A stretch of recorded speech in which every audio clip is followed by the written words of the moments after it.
अपन पढ़ रहे थे राजस्थान का भूगोल, और राजस्थान के भूगोल में राजस्थान के भौतिक प्रदेश को शुरू किया था।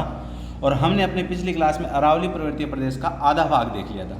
आधे भाग को अब कंटिन्यू करते हैं। आधा भाग में अपन ने अरावली पर्वतीय प्रदेश में जो मृदा खनिज और उसका वर्गीकरण विशेषता पढ़ रहे थे, और विशेषताओं में अपन मृदा खनिज और नदियाँ जो विशेषता थी वो कंप्लीट कर ली थी।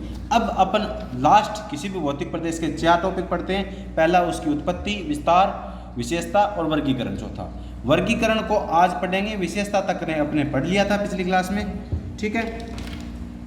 तो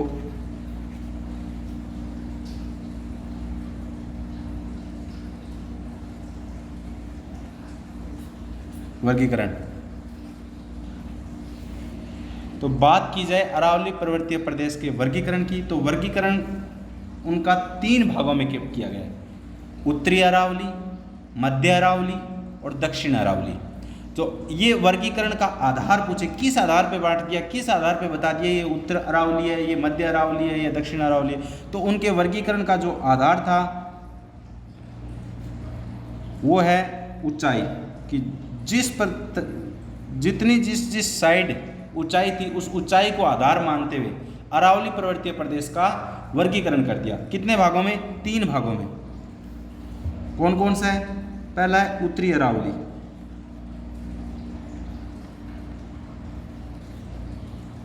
दूसरा है मध्य अरावली और तीसरा है दक्षिण अरावली।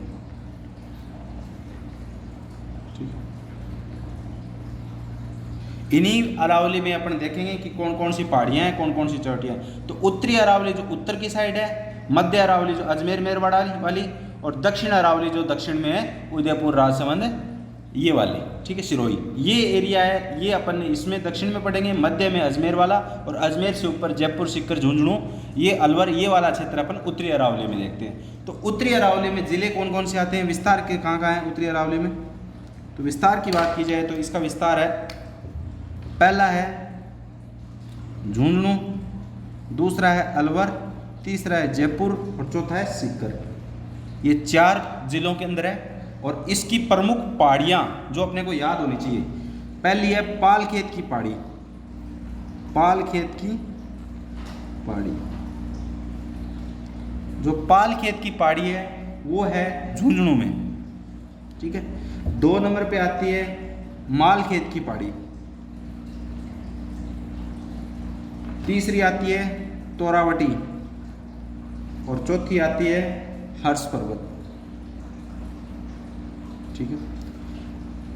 मालखेत की पहाड़ी, तोरावटी और हर्ष पर्वत, जो ये तीनों पहाड़ियाँ हैं, ये हैं सीकर में, ये तीनों सीकर में। और जो बैराट की पहाड़ी है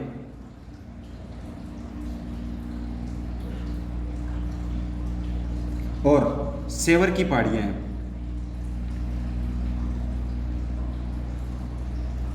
ये पड़ती है अपने जयपुर में, और अलवर में उदयनाथ की पहाड़ी,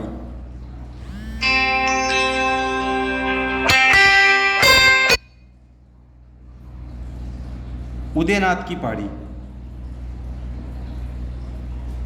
ठीक है, और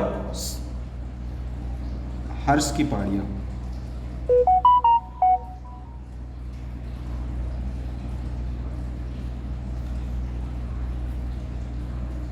ये पहाड़ियां हैं अलवर में। मालखेत की पहाड़ी, तोरावटी, हर्ष पर्वत, ये है सीकर में। बैराट की पहाड़ी, सेवर की पहाड़ियाँ ये जयपुर में, उदयनाथ की पहाड़ियाँ और हर्ष की पहाड़ियाँ, ये इतनी उत्तरी अरावली के भाग हैं। बात की जाए मध्य अरावली, मध्य अरावली में जो मेरवाड़ा की पहाड़ियाँ हैं वो मध्य अरावली के अंदर आती है। तो मेरवाड़ा की कौन कौन सी पहाड़ियाँ हैं? 1 नंबर पे आती है अपनी गेरमजी। मेरवाड़ा की जो पहाड़ियाँ हैं ना वो हैं, उनमें चोटियाँ हैं। पहली चोटी है गेरमजी, दूसरी चोटी है तारागढ़, तीसरी चोटी है नागपाड़ और चौथी चोटी है मौर्य जी। ये 4 चोटियां हैं मेरवाड़ा की पहाड़ियां। इन्हें बोलते हैं, मेरवाड़ा कौन सा है? अपना अजमेरी है, तो इसलिए इनको मेरवाड़ा की पहाड़ियां बोलते हैं। और ये है कहाँ पे? चारों के चारों अजमेर में, ठीक है।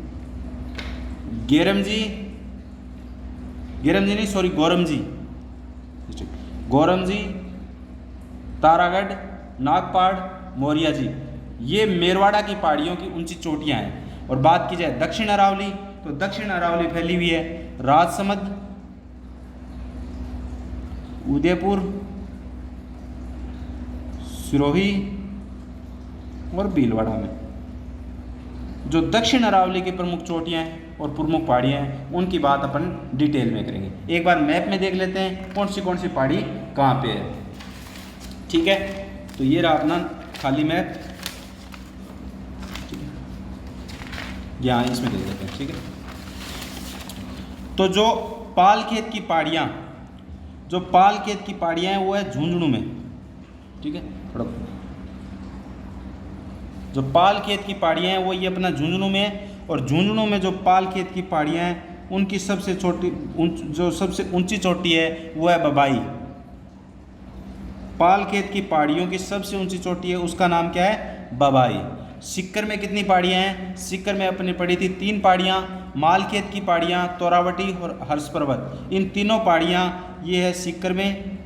पहली है मालखेत की पहाड़ी, ये है मालखेत की पहाड़ी, दूसरी है तोरावटी और तीसरी है हर्ष पर्वत। हर्ष पर्वत वही है जहाँ जीर्ण माता का मंदिर और हर्षनाथ जी का मंदिर है, तो ये हर्ष पर्वत। और हर्ष पर्वत की जो सबसे ऊंची चोटी है उसका नाम है रघुनाथगढ़। रघुनाथगढ़। हर्ष सिक्कर की सबसे ऊंची चोटी है उसका नाम है रघुनाथगढ़। झुंझुनू की सबसे ऊंची चोटी है उसका नाम है बबाई। वो बबाई पालखेत की पहाड़ियों की है। अब बात की जाए जयपुर में एक तो है बैराट की पहाड़ियाँ, जो बैराट की पहाड़ियों की सबसे ऊंची चोटी है वो है बैराट, और एक है सेवर की पहाड़ियाँ, एक है सेवर की पहाड़ियाँ, सेवर की पहाड़ियाँ। और सेवर की पहाड़ियों की सबसे ऊंची चोटी है खो बरवाड़ा। ठीक है, और बाद में बची 2 पहाड़ियाँ हैं अपने अलवर में। अलवर में अपन ने कौन सी लिखी थी? उदयनाथ की पहाड़ियाँ और हर्ष की पहाड़ियाँ, ये अलवर में। तो जो उदयनाथ की पहाड़ियाँ और हर्ष की पहाड़ियाँ हैं, तो इनमें उदयनाथ की पहाड़ियाँ हैं उसकी सबसे ऊंची चोटी है, उसका नाम है बरोच। ठीक है, बरोच। और ये है उदयनाथ की पहाड़ियों की सबसे ऊंची चोटी, और यही इस अलवर की सबसे ऊंची चोटी। अलवर में और भी छोटी 2-3 पहाड़ियाँ हैं, जैसे भानगढ़ किला बना हुआ है भानगढ़ की पहाड़ियों में। ऐसे अपन आगे पढ़ेंगे उन जो छोटी पहाड़ियाँ हैं उनको आगे पढ़ेंगे, अलग से देखेंगे। ठीक है, और ये जो मेन पहाड़ियाँ हैं ना, सिक्कर, झुंझुनू, जयपुर और अलवर, इन पहाड़ियों को अपन ने देख लिया। ठीक है, अब ये बच गए मेरवाड़ा की पहाड़ियाँ। तो ये मेरवाड़ा की पहाड़ियाँ हैं अपने अजमेर में। तो जो ऐसे फैला हुआ है ना मेरवाड़ा, इस मेरवाड़ा में सबसे पहले है गेरमजी, जब अपन ने जिस क्रम में लिखा था, गोरमजी, तारागढ़, नागपाड़ और मौर्या जी, ये चारों पहाड़ियाँ बनी हुई है मेरवाड़ा की पहाड़ियाँ। अब नीचे वाले में बात करते हैं राजसमंद, उदयपुर, सिरोही, भीलवाड़ा में अपनी उत्तरी अरावली है। ठीक है, तो अब अपने उत्तरी अरावली की बात की जाए तो उत्तरी अरावली में कौन सी पहाड़ियाँ आती है मुख्यतः, उनको देखते हैं। तो उत्तरी अरावली में बात की जाए तो उत्तरी अरावली में अपने शुरू करते हैं ऊपर राजसमंद से। ठीक है, राजसमंद से शुरू करते हैं। तो एक पहली है कुकरा की पहाड़ियाँ। कुकरा की पहाड़ियाँ ये है कहाँ पे? राजसमंद। ठीक है, दूसरी है बिजराल ग्राम की पहाड़ियाँ। बिजराल ग्राम की पहाड़ियाँ, ये भी राजसमंद। आगे वाली है दिवेर की पहाड़ियाँ, ये भी राजसमंद। आगे वाली है खमनौर की पहाड़ियाँ।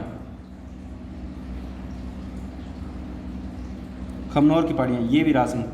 कुकरा की पहाड़ियाँ, बिजराल ग्राम की पहाड़ियाँ, दिवेर की पहाड़ियाँ और खमनौर की पहाड़ियाँ, ये भी क्रम से राजसमंद के अंदर है।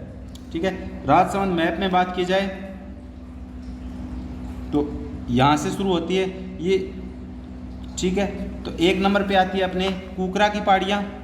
ठीक है, 2 नंबर पे आती है बिजराल ग्राम की पहाड़ियाँ, तीसरी नंबर पे आती है दिवेर की पहाड़ियाँ और चौथे नंबर पे आती है खमनौर की पहाड़ियाँ। ये अपने चारों पहाड़ियाँ हो गई जो राजसमंद के अंदर है। ठीक है, इसके नीचे आते हैं तो जो गोगुंदा, वो जो उदयपुर, ये राजसमंद हो गई। 2 नंबर पे उदयपुर। उदयपुर में पहली था गोगुंदा, जहाँ महाराणा प्रताप के पुत्र अमर सिंह जी जाके छिपे थे। गोगुंदा की पहाड़ियाँ, ये वही पहाड़ियाँ हैं, ठीक है। ये है उदयपुर में। और दूसरी उदयपुर में है बिच्छा मेड़ा की पहाड़ियाँ, बिच्छा मेड़ा की पहाड़ियाँ, ठीक है, ठीक है। ये हो गई अपने। और अब बात की जाए इनके अंदर, ये तो हो गई मोटा मोटी सारी पहाड़ियाँ। अब इनकी कुछ चोटियाँ भी बच गई। अपने उत्तरी अरावली की बात कर ली, मध्य अरावली की बच गई, बात कर ली। मध्य अरावली में चोटियाँ यही है, गोरमजी, तोरागढ़, नागपाड़, मौर्या जी। ये मेरवाड़ा की पहाड़ियों की सबसे ऊंची चोटियाँ हैं। सबसे ऊंची बात की जाए तो इनमें गोरमजी है, और गोरमजी की हाइट अगर देखी जाए अपनी तो 934 मीटर है। तो मध्य अरावली की जो सबसे ऊंची चोटी है वो गोरमजी है, और ये अजमेर में पड़ती है, ठीक है, मेरवाड़ा की पहाड़ियों की।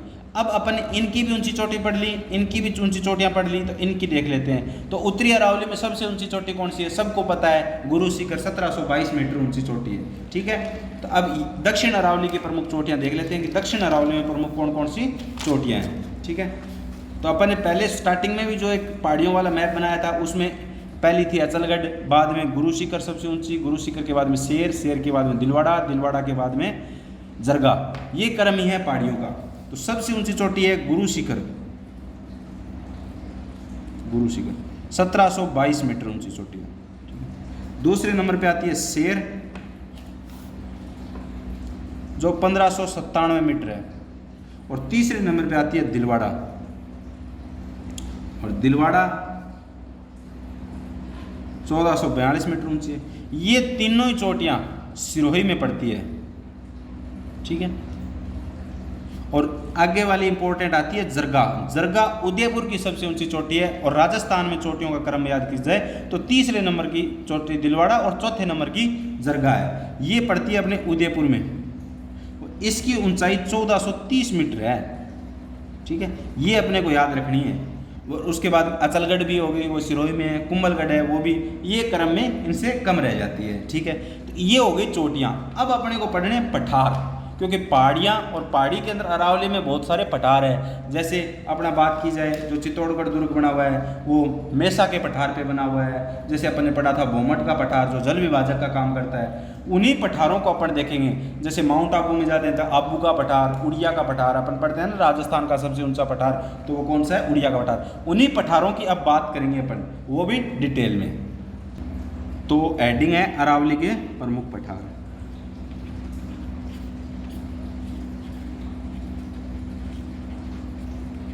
ये अरावली पर्वतीय प्रदेश बड़ा टॉपिक है, इसमें 2 वीडियो लग गए और बाकी के टॉपिक इतने बड़े नहीं हैं। तो इसमें सबसे पहला पठार है उड़िया का पठार। ये तो याद ही होना चाहिए, उड़िया का पठार। उड़िया के पठार की खासियत क्या है, राजस्थान का या अरावली का सबसे ऊंचा पठार। सबसे ऊंचा पठार पूछे तो वह उड़िया का पठार। ऊंचा बोल दिया, कितना ऊंचा, तो इसकी हाइट है 1360 मीटर, एग्जैक्ट हाइट है, ठीक है। और इसी के ऊपर राजस्थान का सबसे ऊंचा शहर बसा हुआ है, वो कौन सा है, माउंट आबू। और माउंट आबू अपन घूमने जाते हैं तो वहाँ देखते हैं जो नक्की झील है वो बनी हुई है। और नक्की झील किस पे बनी हुई है, उड़िया के पठार पे बनी हुई है। तो राजस्थान की सबसे ऊंची झील की बात की जाए तो नक्की झील, और मीठे पानी की भी झील है नक्की झील, इसलिए राजस्थान की सबसे ऊंची मीठे पानी की भी झील पूछ ले तो वो भी नक्की झील हो जाएगी। सबसे ऊंचा पठार उड़िया का पठार है, इसके ऊपर झील है नक्की झील, तो सबसे ऊंची झील भी कौन सी होगी, नक्की झील। ये हो गया अपना उड़िया का पठार। अब 2 नंबर पे आता है आबू का पठार।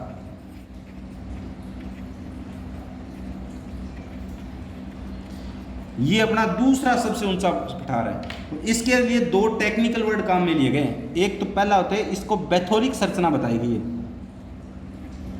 कि ये एक बैथोलिक संरचना है, ठीक है। और दूसरा टेक्निकल टर्म काम में लिए गई, इसके लिए इसे इनसेबर्ग की संज्ञा दी गई है, इनसेबर्ग की संज्ञा दी गई है। इसे एक तो बैथोलिक संरचना बोला गया और एक इसे इनसेबर्ग बोला गया। ये दोनों क्या चीज़ है, अब देखते हैं। बैथोलिक संरचना से तात्पर्य है जब अपने धरती से मैग्मा बाहर निकल रहा होता है तो मैग्मा धरातल से ये अपना धरातल है, धरातल से नीचे ही एक गुंबदाकार आकृति में जम जाता है, उस संरचना को बैथोलिक संरचना बोलते हैं। जब मेग्मा जब धरातल के अंदर होता है, जो पिघला हुआ उसे मेग्मा बोलते हैं, धरातल से बाहर आ जाता है तब उसे लावा बोल देते हैं। तो जो मेग्मा होता है वो मेग्मा जब नीचे ही जम जाता है एक गुंबदाकार आकृति में, गुंबदाकार स्तला आकृति में, ठीक है, गुंबदाकार आकृति, तो उसे अपन बोल देते हैं बैथोलिक संरचना। और अब इनसेबरग क्या होती है ये तो समझ में आ गई। तो आबू का पठार इस तरीके की संरचना से बना हुआ है। अब एक चीज़ हो रहा है इनसेबरग, इनसेबरग की संख्या इसे क्यों दी गई है।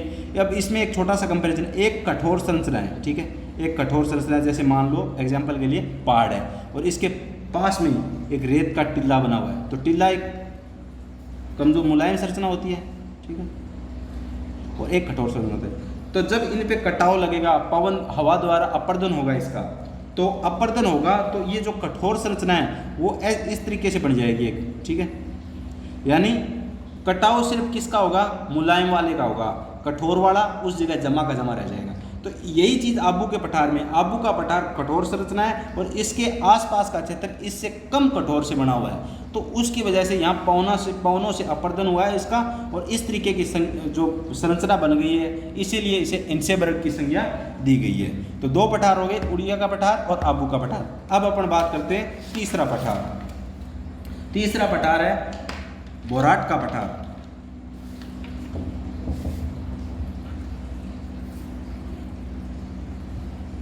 बोराट का पठार, तो बोराट के पठार में बात की जाए तो बोराट का पठार अपने कुंभलगढ़, राणा कुंभा ने कुंभलगढ़ बनाया था, तो कुंभलगढ़ से लेकर गोगुंदा के बीच में, गोगुंदा की पहाड़ियों के बीच में, और ये कुंभलगढ़ से लेकर पठारी क्षेत्र, यही बोला था अपन ने कि एक समतल भूमि हो, जो उच्चावच में अपन ने शुरू में पढ़ा था कि एक समतल भूमि जो आसपास के क्षेत्र से कुछ ऊंची उठी हुई हो, वही तो होता है पठार। तो बोराट का पठार है कुंभलगढ़ की पहाड़ियाँ और गोगुंदा की पहाड़ियों के बीच में जो क्षेत्र बना हुआ है, पठारी क्षेत्र है, उसे बोलते हैं बोराट का पठार। और ये बोराट का पठार ही राजस्थान में जल विभाजक का कार्य करता है, बंगाल की खाड़ी और अरब सागर के मध्य, इन्हीं से जल विभाजक होता है। तो यही अपने किसका काम करता है, जल विभाजक का, यही जल विभाजक का कार्य करता है। किस किस के बीच में, अरब सागर और बंगाल की खाड़ी के बीच में, ठीक है। बोराट का पठार समझ में आना चाहिए, कहाँ से, कुंभलगढ़ राजसमंद से लेकर गोगुंदा उदयपुर के बीच में ये, ठीक है। अब बात की जाए 4 नंबर पठार, ऊपरमाल का पठार, सुना होगा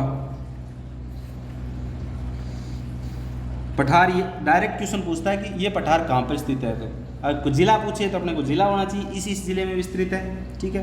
तो ऊपरमाल का पठार है वो 2 जिलों के बीच में, इस तरीके की संरचना बनी हुई है, ठीक है, ठीक है। तो ये शुरू होता है भीलवाड़ा में, ठीक है, भीलवाड़ा से लेकर चित्तौड़गढ़ के मध्य। तो ये तो बहुत बड़ी बात हो गई, अपने को तो रिलीजन में पढ़ रहे हैं। तो बिजोलिया में कहाँ से, ये भीलवाड़ा में बिजोलिया से, सॉरी भीलवाड़ा में बिजोलिया से, और चित्तौड़गढ़ में भैंसरोगढ़ तक एक उपजाऊ क्षेत्र है। कैसा क्षेत्र है, उपजाऊ क्षेत्र है, उसे क्या बोला गया है, ऊपरमाल का पठार, ऊपरमाल का पठार, ठीक है, समझ में आ गया, ठीक है। ऊपरमाल का पठार हो गया। अब एक हो गया 5 नंबर पे मेसा का पठार, मेसा का पठार। तो मेसा का पठार की बात की जाए तो मेसा का पठार जो अपना चित्तौड़गढ़ दुर्ग बना हुआ है वो मेसा के पठार पे बना है, तो मेसा के पठार को याद रखना चाहिए। तो ये ऑटोमेटिकली याद रह जाएगा अपने को कि चित्तौड़गढ़ दुर्ग बना हुआ है। और कहाँ पे है ये चित्तौड़गढ़ में ही। एक पॉइंट और रखना है, बेड़च, क्योंकि चित्तौड़गढ़ कहाँ बना है, बेड़च व गंभीरी नदी के संगम पे बना हुआ है। तो ये बेड़च और गंभीरी नदी के अपर्दन से बना हुआ है, ठीक है। अब कुछ पठार हैं जिनके डायरेक्ट नाम याद रखने, जैसे मानदेसरा का पठार, मानदेसरा का पठार ये कहाँ पे पड़ता है, नाम है, डायरेक्ट फैक्ट है, चित्तौड़गढ़ में, अपन कुछ कर भी नहीं सकते, ठीक है। और मैप से क्वेश्चन तो होंगे नहीं, याद रहेगा तभी होगा, ठीक है। 7 नंबर पे देशहरों का पठार, देसारों का पठार, देसारों का पठार गोगुंदा उदयपुर में। तो उदयपुर में ये जो जरगा पहाड़ी अपने पड़ी थी, जरगा पहाड़ी और रागा की पहाड़ियाँ, इन दोनों के बीच में एक देसारों का, इसलिए बोलते हैं ये वर्ष भर हरा भरा रहता है, इसलिए देसारों का पठार बोलते हैं। किसकी? जरगा पहाड़ी और रागा की पहाड़ी, इन दोनों के बीच में एक पठारी क्षेत्र है और वो पठारी क्षेत्र वर्ष भर हरा भरा रहता है, इसलिए इसे देसारों का पठार कहा गया है। और 8 नंबर पे आता है लासोटिया का पठार, लासोटिया का पठार। लासोटिया का पठार की बात की जाए तो ये अपने जो जयसमंद झील है उसके किनारे जो पठार बना हुआ है, जिसके किनारे जयसमंद झील बनी हुई है, वो है लासोटिया का पठार। और जयसमंद झील तो अपन जानते हैं कहाँ पे है, उदयपुर। ठीक है, ये हो गए सारे के सारे अपने पठार। ठीक है, एक पठार और बच गया जो अपने इतिहास से संबंधित है, बोमट का पठार। बोमट का पठार, बोमट का पठार कहाँ पे है? बोमट का पठार है उदयपुर, उदयपुर, डूंगरपुर और बांसवाड़ा। उदयपुर, डूंगरपुर और बांसवाड़ा में फैला हुआ है। और इतिहास से एक फैक्ट संबंधित है कि बोमट के पठार के ऊपर जब भील एक ही आंदोलन कर रहे थे मोतीलाल तेजावत जी, तो उनके ऊपर जो गोलीकांड हुआ था वो बोमट के पठार के ऊपर ही हुआ था। तो इसलिए बोमट के पठार कहाँ कहाँ विस्तृत है? उदयपुर, डूंगरपुर और बांसवाड़ा में बोमट का पठार उपस्थित है। ठीक है, ये सारे पठार हो गए। अब कुछ पहाड़ियों के स्पेसिफिक नाम हैं। अरावली की पहाड़ियों के जो कुछ अलग स्पेसिफिक शेप या स्पेसिफिक तरीके से बनी हुई है, उनको अलग अलग नाम से जाना जाता है। जैसे कई बार आता है गिरवा किसे कहते हैं, कई बार आता है मगरा किसे कहते हैं, भाकर किसे कहते हैं, ये सब नाम है। तो इनको थोड़ा सा देख लेते हैं। ठीक है, जैसे पहला नाम आ गया ये अरवत, अरावली की प्रमुख पहाड़ी है। प्रमुख पहाड़ी से मतलब क्या हो गया, ये अलग अलग शेप या साइज इन अपनी अपनी विशेषताओं के लिए प्रसिद्ध है, इस वजह से उसका नाम वो पड़ गया। जैसे गिरवा, गिरवा क्या होता है? गिरवा से मतलब है जो उदयपुर का शहर है, उदयपुर शहर के तरफ जो पहाड़ियाँ अर्धचंद्राकार आकृति में, जो पहाड़ियाँ अर्धचंद्राकार आकृति में उदयपुर को घेरे बैठी है, उन्हें बोलते हैं गिरवा। तो इसकी डेफिनेशन क्या हो जाएगी? जो उदयपुर शहर के चारों तरफ अर्धचंद्राकार पहाड़ियाँ गिरवा कहलाती है। समझ में आ गया? दूसरा मगरा। तो मगरा हो गया उदयपुर से, उदयपुर से उत्तर पश्चिम, उत्तर पश्चिम कौन सा हो गया? ये हो गया। तो उत्तर पश्चिम, तो उदयपुर से उत्तर पश्चिम की तरफ जो अवशिष्ट पहाड़ियाँ हैं, जो बची हुई पहाड़ियाँ हैं, उत्तर पश्चिम से, उदयपुर से उत्तर पश्चिम की तरफ जो अवशिष्ट पहाड़ियाँ हैं उनको बोलते हैं मगरा। समझ में आ गया? मगरा कौन सी होती है? उदयपुर शहर से जो उत्तर पश्चिम की तरफ जो पहाड़ियाँ हैं उनको बोलते हैं मगरा। अपशिष्ट पहाड़ियाँ हैं, जो बची हुई पहाड़ियाँ हैं, उसे बोलते हैं। तीसरे नंबर पे आता है भाकर। भाकर क्या चीज़ होता है? जो सिरोही है, सिरोही, सिरोही के अंदर, पूर्वी सिरोही के अंदर जो तेज ढाल वाली, जो तेज ढाल वाली पहाड़ियाँ हैं, पूर्वी सिरोही के अंदर तेज ढाल वाली पहाड़ियों को बोलते हैं भाकर। भाकर का ही दूसरा नाम है भाकर। बोलने का फर्क है, भाकर या भाकर। ठीक है, और लास्ट एंड फाइनल बचता है मेवल। मेवल की पहाड़ियाँ, मेवल पहाड़ियाँ कौन सी है? जो डूंगरपुर और बांसवाड़ा, जो डूंगरपुर और बांसवाड़ा का क्षेत्र है, उस डूंगरपुर और बांसवाड़ा में जो माही नदी प्रवेश करती है, ये डूंगरपुर हो गया, ये बांसवाड़ा हो गया, तो माही नदी प्रवेश करती है। तो अपन ने पढ़ा था वागड़ प्रदेश, पढ़ा था वागड़ प्रदेश कैसा था? ऐसा था, हाड़ौती के पठार में, पूर्वी मैदानी क्षेत्र में देखा था। तो जो ये वागड़ प्रदेश है, इस वागड़ प्रदेश के ऊपर पहाड़ियाँ हैं। ठीक है, वागड़ प्रदेश के ऊपर पहाड़ियाँ हैं, उन पहाड़ियों पर मेव जाति की अत्यधिक निवास के कारण मेवल की पहाड़ियाँ कहलाती है। किसके कारण? मेव जाति के निवास के कारण मेवल की पहाड़ियाँ कहलाती है। इसका कंक्लूजन यही हो गया। एक दो बात और याद रख लो, ये तो हो गया अपना अरावली पर्वतीय प्रदेश पूरा कंप्लीट। तो अरावली को हरियाणा में किस नाम से बोलते हैं? तो हरियाणा में अरावली को बोलते हैं डोसी पर्वत के नाम से।